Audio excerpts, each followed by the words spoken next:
sesuatu yang bukan baru bagi kita, tapi saya sering sampaikan ini atau saya sering berikan ini di grup kita ya. Beberapa kali saya kasih di grup kita, di Lukas 17 ayat 7 sampai 10. Di Lukas 17 7 sampai 10, saudara. Kalau saudara perhatikan beberapa kali saya taruh di grup ini, kita sama-sama melihat. Oke, mari saudara. Di Lukas pasal 17 ayat 7 sampai 10. Judulnya adalah Tuan dan Hamba.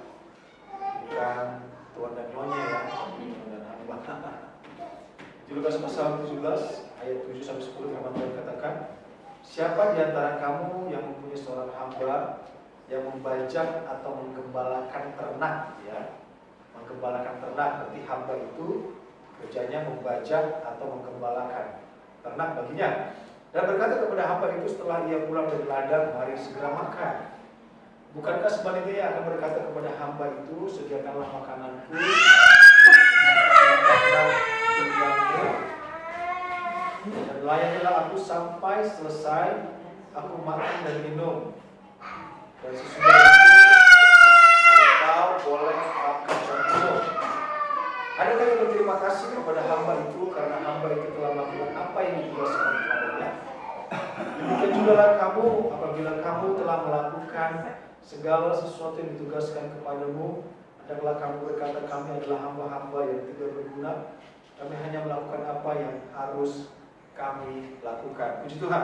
Saudaraku, satu bagian yang firman Tuhan sampaikan, saudara, saya mau katakan bahwa saya dapat ayat ini bukan dengar dari khotbah di Jakarta maksudnya, tetapi saya dapat ayat ini di saat saya mengalaminya.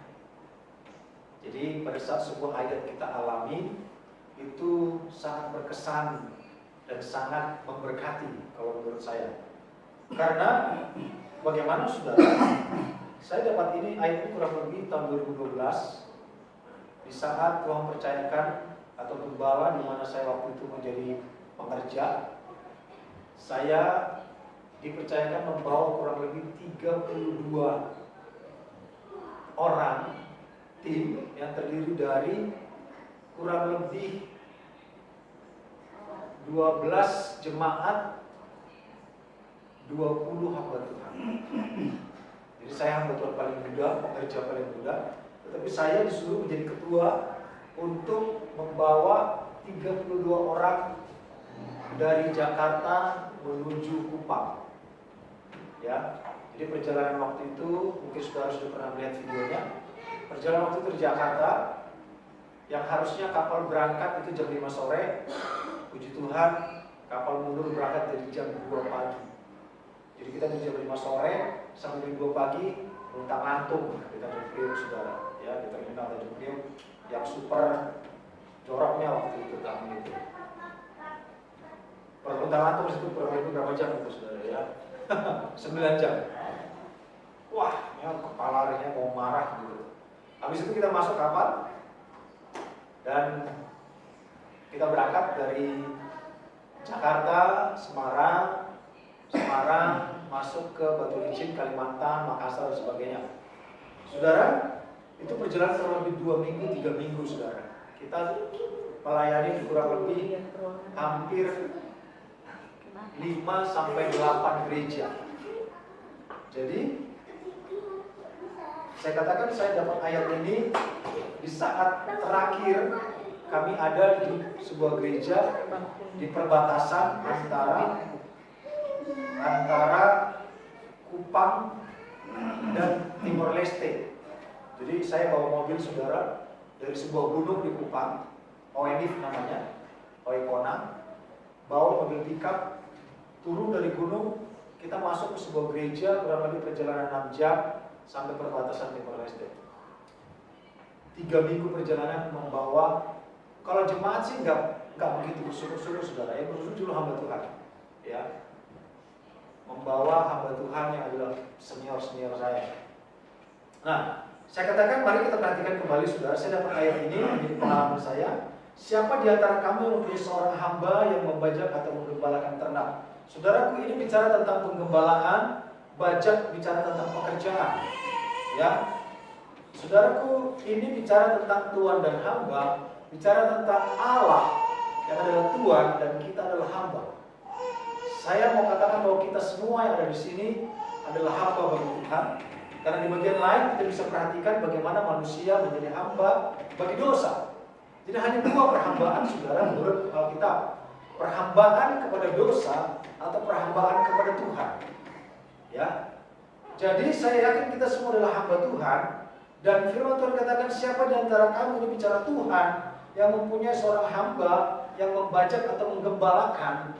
Ya, karena menurut saudaraku, menurut Yohanes 15 bahwa dia adalah pemilik kebun anggur, usahanya kita adalah rantinya. Mempunyai seorang hamba dan membajak atau menggembalakan ternak baginya, dan berkata kepada hamba itu setelah ia pulang dari ladang, mari segera makan. Artinya dalam konteks ini seorang tuan itu sudah melihat hambanya capek menggembalakan domba, capek bekerja seharian. Dia nggak nanya, lu udah makan apa belum? Tetapi pada saat hambanya itu pulang dari ladang, dia bukannya menyambut, tetapi dia juga bukannya nyambut dan ngajak makan, tetapi malah kata-kata, bukankah sebaliknya akan berkata kepada hamba itu, sediakanlah makananku, masih kerja lagi. Udah kerja di ladang, kerja lagi di rumah. Udah capek menggembalakan kambing domba, bukannya diajak makan, malah disuruh siapin makan, malah disuruh masak, saudara. Ya, kalau konteks pengerja memang seperti ini. Ya, pekerja itu bisa dia menjadi pekerja di gereja, bisa juga menjadi pekerja di rumah, gembala. Jadi pengerja itu sudah capek di gereja, ngepel, masak dan sebagainya, pulang, ngajar sekolah minggu contohnya, melayani atau ibadah doa. Ini kami alami, saudara. Setelah selesai pelayanan dia pulang ke pastori, bukannya sama gembala diajak makan, disuruh, bro, karena masak dulu buat kita. Bapak saya pernah cerita pada saat dia menjadi pekerja di sebuah gereja di Medan, saudara, dia disuruh miara babi, saudara. Ya. Bukan, jadi gembala itu bukan cuma gembala jemaat, tapi gembala babi juga. Dia punya babi. Terus bapak saya cerita dia sudah capek di gereja, pelayanan, bersih-bersih gereja, tutup gereja rapi, terus dia ngasih makan babi juga, babi gembala, mandikan babi gembala, masak. Setelah itu sudah lapar, gembala suruh papa saya lagi potong ayam. Bro, kamu potong ayam dulu, kita mau makan malam. Dia potong ayam jam 6 sore, selesai masak jam 8. Bukannya diajak makan, saudara, diapain? Langsung ditanya gini, bro, besok kita mau Paskah, malam ini kamu puasa. Jadi cerita bapak saya kepada saya. Jadi bukannya disuruh udah capek di gereja, capek mandikan babi, masih makan babi, suruh potong ayam, masak ayam, bukan diajak makan, malah disuruh kamu hari ini puasa, karena besok kita mau Paskah. Gembalanya makan, saudara. Ya, itu di Medan, bukan di Jakarta. Amin. 9. Adakah ia berterima kasih kepada hamba itu karena hamba itu telah melakukan apa yang ditugaskan kepadanya? Nah, ini firman Tuhan, saudara. 10. Demikian jugalah kamu apabila kamu telah melakukan segala sesuatu yang ditugaskan kepadamu, hendaklah kamu berkata, kami adalah hamba-hamba yang tidak berguna. Catat, kami hanya melakukan apa yang harus kami lakukan. Saudaraku, ini rasanya nggak enak dan tidak berat. Karena kalau kita mengabdi kepada Tuhan, saya yakin kita bukan cuma pengorbanan waktu, pengorbanan tenaga, tapi juga pengorbanan perasaan. Tapi kalau kita menjadi hamba dosa, perasaan kita disanjung-sanjung, saudara ya. Lu kan keren bro, lu kan cakep bro, itu hamba dosa gitu. Masa nggak ada sih cewek yang mau sama lu?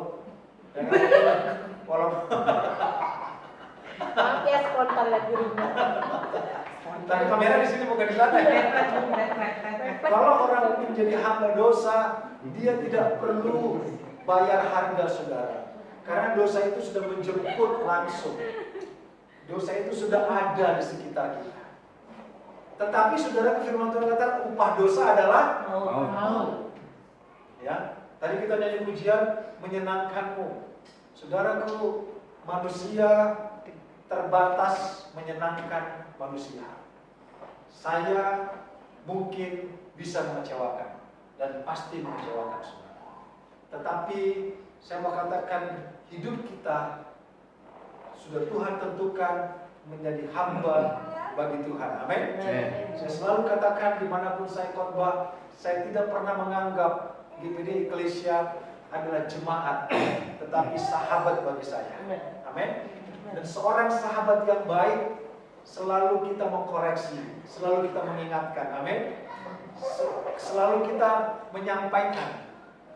Kalau menurut konteks ini, sepertinya gembala itu atau yang mempunyai pekerjaan itu tidak pernah puas dengan pekerjaan hambanya. Betul ya? Ya kan, siapa di antara kamu punya seorang hamba yang membajak atau menggembalakan terhadap baginya, kamu berkata kepada itu setelah yang pulang dan ada, mari segera makan. Sepertinya si pemilik pekerjaan ini tidak pernah puas dengan hasil karya daripada hambanya itu dalam konteks ini. Saudaraku, inilah menjadi tujuan apa yang dikatakan Yesus. Berbahagialah mereka yang miskin di dalam ya, ini kita pernah dengar, Sus Novel pernah sampaikan di dalam renungan. Miskin di sini bicara bukan bicara miskin jasmani, nggak punya duit, saudara. Tetapi ini bicara miskin adalah haus akan kebenaran dan haus akan melakukan pekerjaan.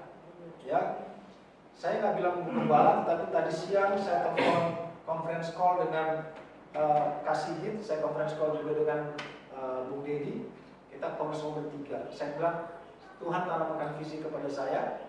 Kalau majelis wilayah hamba-hamba Tuhan sudah khotbah di sini di podcast kita, saya mau naikkan itu ke majelis daerah.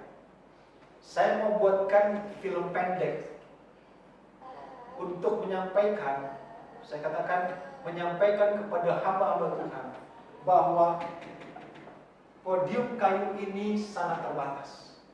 Ya, kebetulan ini warisan dari Musoca. Pas banget. Pas.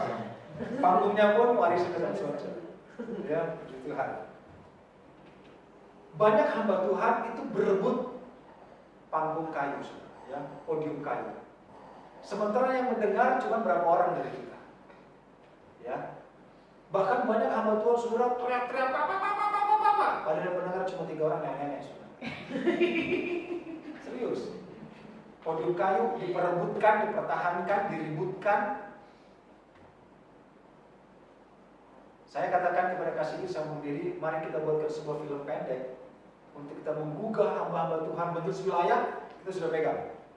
Tinggal majelis daerah. Saya mau sampaikan di grup majelis daerah supaya mereka isi khotbah di sini. Untuk khotbah mereka disampaikan untuk banyak orang.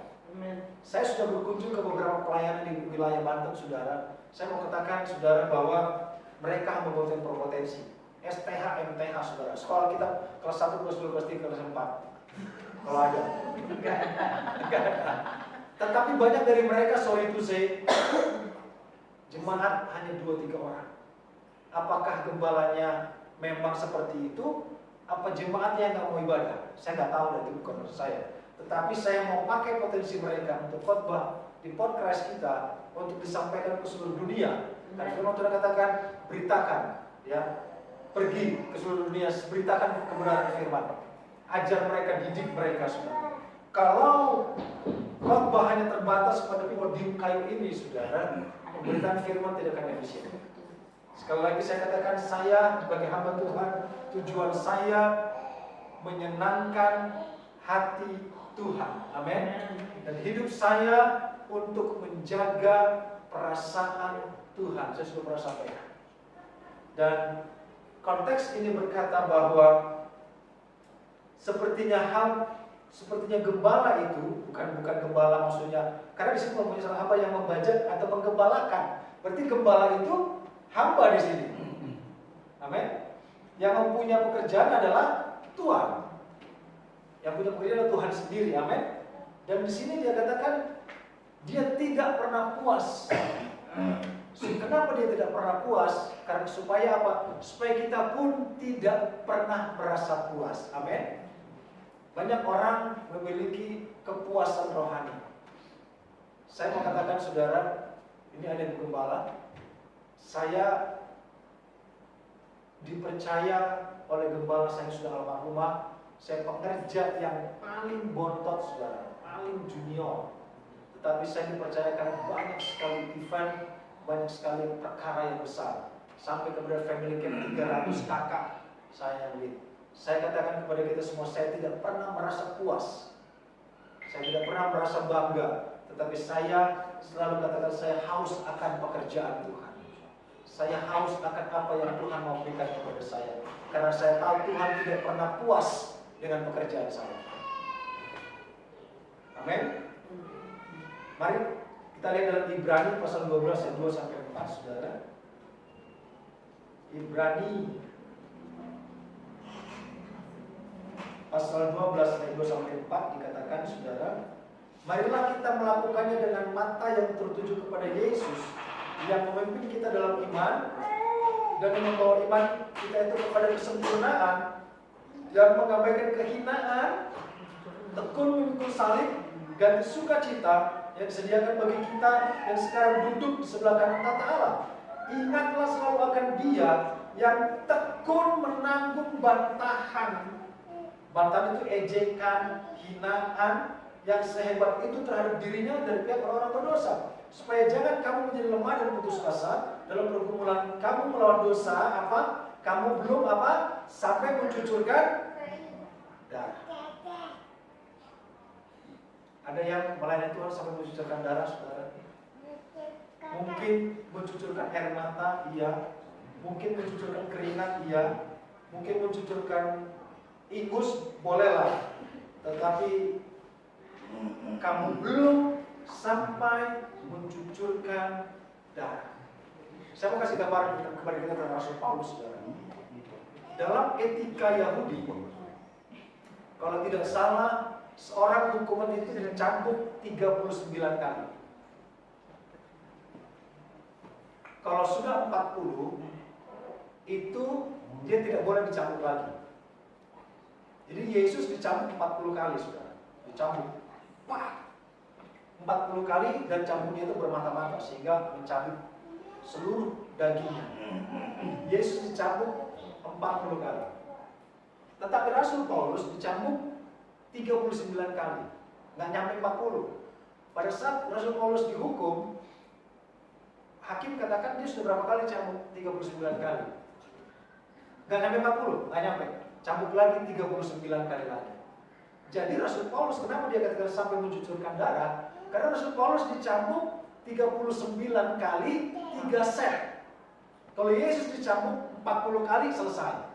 Tapi Rasul Paulus dicambuk 39 kali 3. Makanya dia katakan mencucurkan darah.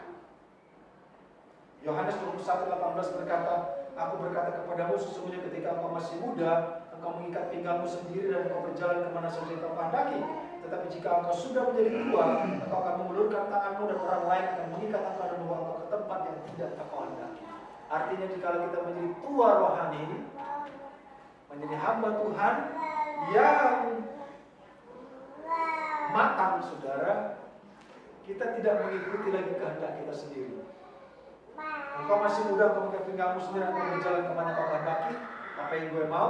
Tapi bisa kita menjadi tua dalam rohani, saudara, kita justru sudah diikat oleh Roh Kudus dan dituntun kemana, mungkin ke tempat yang kita tidak mau, ke tempat yang kita tidak kehendaki, kepada situasi yang kita tidak mau, kepada situasi yang tidak kita kehendaki. Dan saudaraku,